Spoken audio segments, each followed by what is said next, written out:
नमो नमो मित्रों, मैं आपका स्वागत करता हूं आज के इस व्याख्यान में। और आज हम लघु सिद्धांत कौमुदी के semester 5 Delhi university Sanskrit grammar जो हमारा कोर्स चल रहा है, इसमें हम इम्पोर्टेंट टॉपिक के साथ साथ पीवाईक्यू डिस्कस करते हैं। और इसमें अस संधि चल रही थी, और अस संधि में आज हम लास्ट जो पढ़ने वाले हैं वो हमारा होने वाला है इंगी पर रूपम। 3 सूत्र बचे हैं। इसमें हम पर रूप संधि, पूर्व रूप संधि और दीर्घ संधि के सूत्रों को पढ़ेंगे पीवाईक्यू के साथ। तो चलिए, जो हमारा सूत्र है वो है इंगी पर रूपम। इंगी सप्तमी विभक्ति एकवचन है, पर रूप प्रथम विभक्ति एकवचन है। इसकी अनुवृत्ति आती है आद गुणा से, आद की अनुवृत्ति आती है और एका पूर्व प्रयोग का अधिकार आता है। एका पूर्व प्रयोग आपको पता है, मैंने पिछले वीडियो में बताया है। अब आद की जो अनुवृत्ति आती है और उपसर्गात धातु से भी उपसर्गात की अनुवृत्ति आती है। अब इन दोनों का अर्थ क्या है? आद का मतलब होता है आ, 18 प्रकार के आ, ये मैं पहले भी बता चुका हूँ। और उपसर्गात का मतलब है अवर्ण अंत वाला उपसर्ग, जिसके अंत में आ लगा हो, वो वाला उपसर्ग क्या होता है? उपसर्गात उसको बोलते हैं। उपसर्गात आप शब्द से समझ सकते हैं, जिसके अंत में आत लगा हो, मतलब आ लगा हो, उपसर्गात होता है। इसकी वृत्ति पढ़ेंगे, आत उपसर्गात धातु एंगी, आत उपसर्गात एंगी धातु परे पर रूपम एकादेश स्यात्। मतलब आप जब से मैंने ये आत और उपसर्गात समझाया, आप ऐसे ही समझ गए होंगे। आत से उपसर्गात मतलब उपसर्ग के अंत में आ हो, ऐसी जो एंग धातु है, एंग धातु मतलब जिसमें ए और ओ आता हो, उस धातु से परे पर रूप आदेश हो जाता है, मतलब उसको पहले वाला आदेश हो जाता है।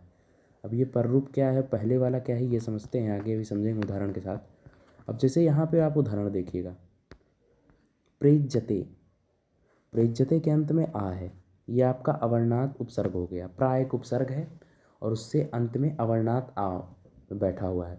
उसके बाद एज्यते का ए धातु मिल गया। अब इससे क्या हो जाएगा? पररूप हो जाएगा।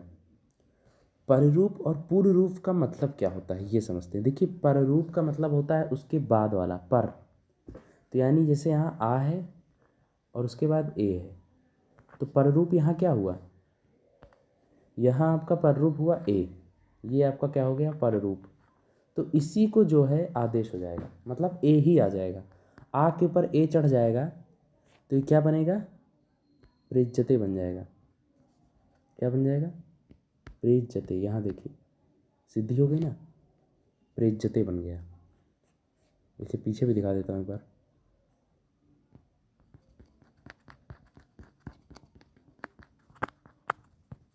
यहाँ आप देखिएगा, प्रा में ए था और अंत में ए था, तो ये जो आ था ये ए बन गया, इसके ऊपर ए चढ़ गया तो ये बन गया प्रेज्यते। समझ गए? मतलब पर को आदेश हो गया, उसके बाद वाला ही पहले आदेश हो गया। ये है इंगी पर रूपम। समझ रहे हैं ना? इसी तरह यहाँ पे लिखा भी है, पर में प्रा अवर्णात उपसर्ग धातु का है, पर में रहते एज्यते के ए से शुरू होने वाले धातु हैं, एंगी पर रूपम के अनुसार पर रूप एक आदेश हो जाएगा। समझ गए आप लोग? ये आप लोग देख सकते हैं कैसे लिखना है। ये भी इस तरह के उदाहरण जरूर आते हैं, और इसको आप लिखना भी समझिए किस तरह से लिखना है, इसलिए मैंने नोट्स में सब कुछ दे रखा है। अब इसी तरह उपोषिति एक उदाहरण है, इसके अंत में आ रहा है अवर्णात और एंग धातु का ओ आ रहा है, तो जस्ट कुछ नहीं होगा, आ को क्या हो जाएगा? ओ हो जाएगा, तो उपओषति बन जाएगा। उपओषति देख रहे हैं ना आप लोग? इसी तरीके से देखते रहिए आप लोग, बहुत ही अच्छे से समझ में आ रहा होगा। तो ये आपका हो गया एंगी पर रूपम। अगला है एंगा पदांता। ये एक वृद्धि सूत्र है। इंगा पंचमी व्यक्ति एक वचन का रूप है, पदांता भी पंचमी व्यक्ति का एक वचन का रूप है। इंगा पदांता अति, अति भी सप्तमी व्यक्ति का एक वचन का रूप है।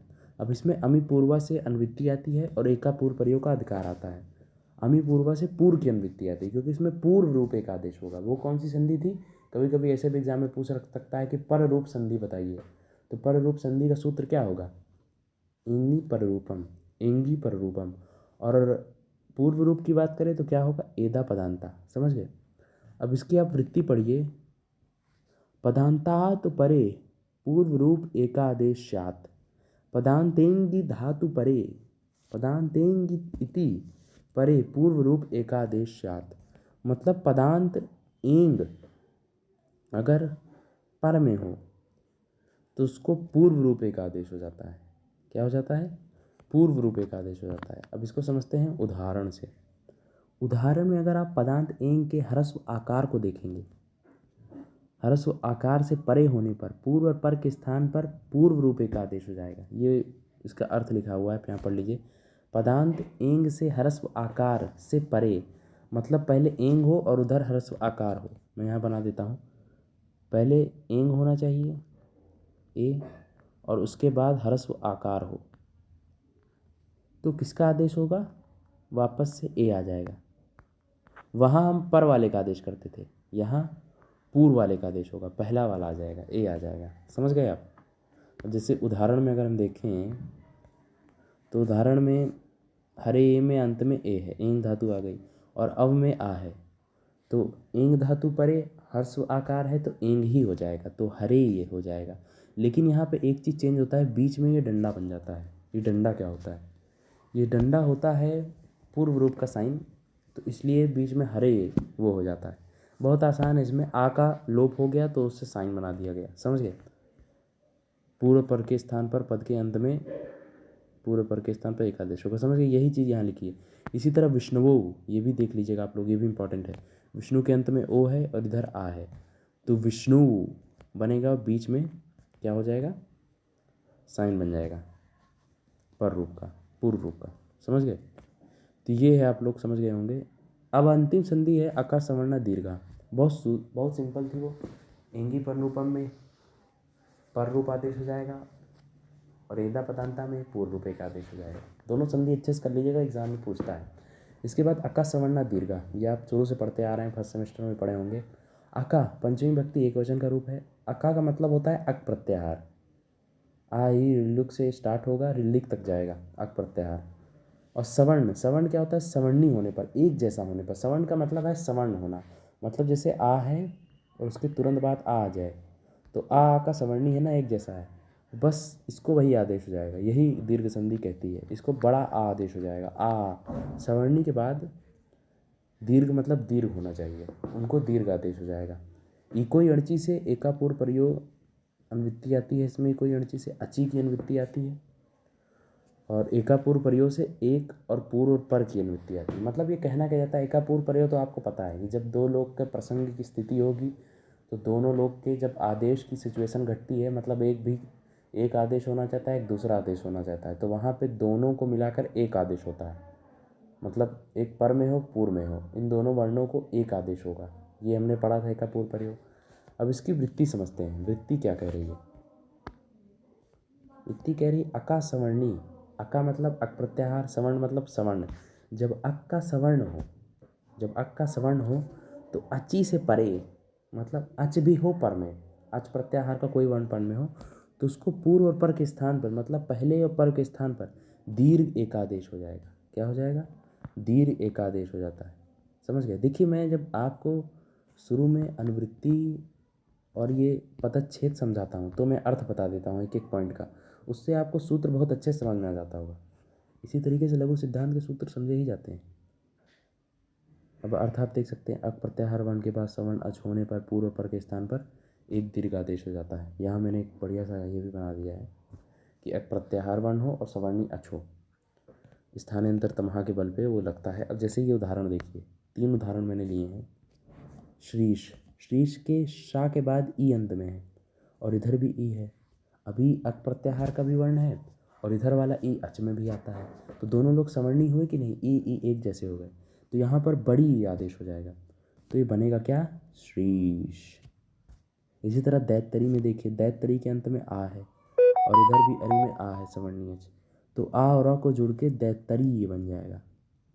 मतलब या के आगे आ की मात्रा हो गई। आ मतलब क्या हुआ? दीर्घ आदेश हो गया, बड़ा आ का आदेश हो गया, दैतरी बन गया। इसी तरह विष्णु उदय में अंतिम में ऊ है और उदय में ऊ है, तो इसको ऊ आदेश हो जाएगा, दीर्घ ऊ आदेश। जब दीर्घ ऊ आदेश होगा तो यहाँ पे आप देखिए बड़ी ऊ की मात्रा हो गई।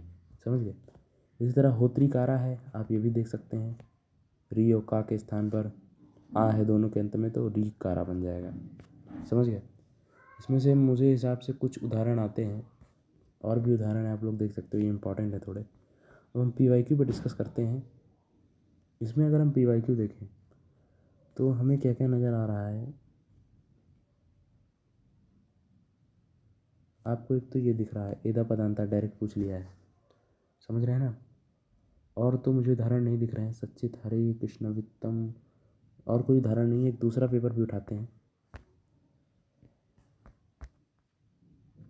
ये पेपर। इस पर अगर हम चर्चा करें तो इसमें देखते हैं इसमें क्या क्या दे रखा है।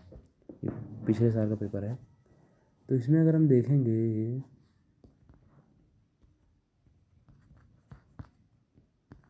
इधर साइड आते हैं। हाँ,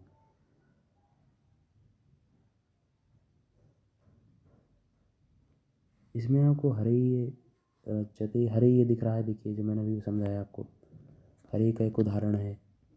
और इसमें भी ज़्यादा क्वेश्चन मुझे दिख नहीं रहे हैं सूत्र में। मतलब दीर्घ संधि से क्वेश्चन कम आते हैं, लेकिन आप उससे देखेंगे तो हमें दिख रहे हैं।